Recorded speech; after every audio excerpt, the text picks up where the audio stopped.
And we are learning new details tonight about Governor Newsom's former chief of staff, now facing 23 charges related to fraud. Dana Williamson is accused of co-conspiring in a scheme to siphon money from a dormant campaign account belonging to Xavier Becerra. ABC 10's Becca Habegger is joining us live in studio. And Becca, you have been digging into this case all day today. Yeah, Alex, the Sacramento Bee first broke this story yesterday, and since then it has made national headlines. Now, to be absolutely clear, neither Newsom nor Becerra are accused of any wrongdoing in this case. Supporters of Williamson say they think President Trump is trying to find dirt on Newsom, his political foe, and that Williamson allegedly got taken down in the process. No, you guys can contact the attorney. This was the scene outside the federal courthouse in Sacramento Wednesday as Dana Williamson, flocked by supporters and journalists, left the building after a court appearance. This former chief of staff for Governor Newsom faces 23 charges in this grand jury indictment made public Wednesday, including bank fraud, wire fraud, and subscribing to false tax returns, as well as making false statements to the FBI. You know, I don't know the facts of the case, but I do know this, that we've seen this administration go overboard, weaponizing both the FBI and the Department of Justice. I mean, they showed up at her house with a SWAT team, with guns and shields. They put her teenage son in handcuffs.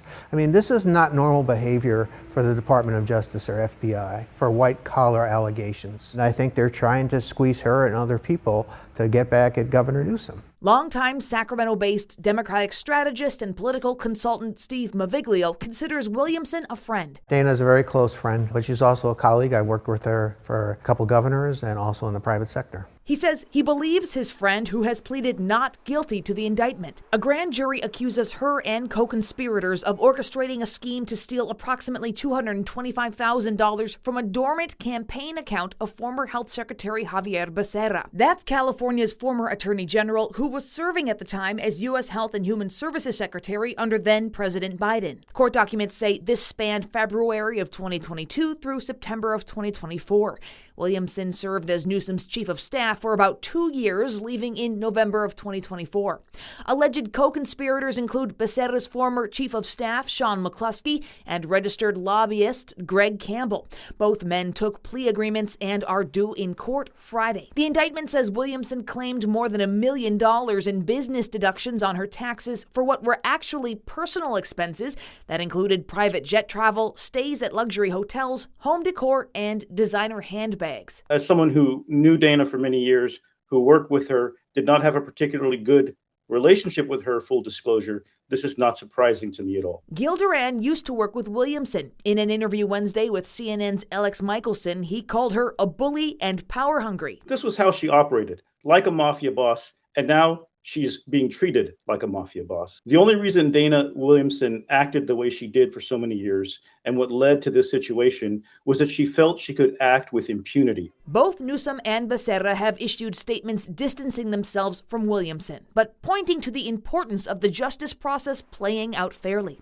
ABC 10 reached out to Williamson's attorneys Thursday and did not hear back, but one told the LA Times he objects to federal officials' handling of his client's arrest, calling the sudden arrest operation grandstanding. We got a tip yesterday morning that there were about to be charges filed against a former governor's office officials. Nicole Nixon is California politics reporter at the Sacramento Bee and one of 3 reporters who broke the story Wednesday afternoon. This story raises a lot of questions just about this culture of consultants and lobbyists, paying themselves and using their relationships with each other and public officials to enrich themselves. So I think that this is definitely something that we'll be looking into in the next few weeks. Dana Williamson had so much power in the California Democratic Party that there's a statue of her daughter on top of California Democratic Party headquarters in Sacramento. This claim caught our attention, so we looked into it. Indeed, there is this statue called Persist on top of the party's headquarters in Sacramento.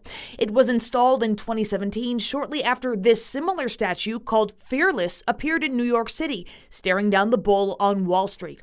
A source tells ABC 10 Williamson's daughter did serve as the model, but Persist was simply the California Democratic Party's female empowering nod to this East Coast counterpart, not an ode to Williamson.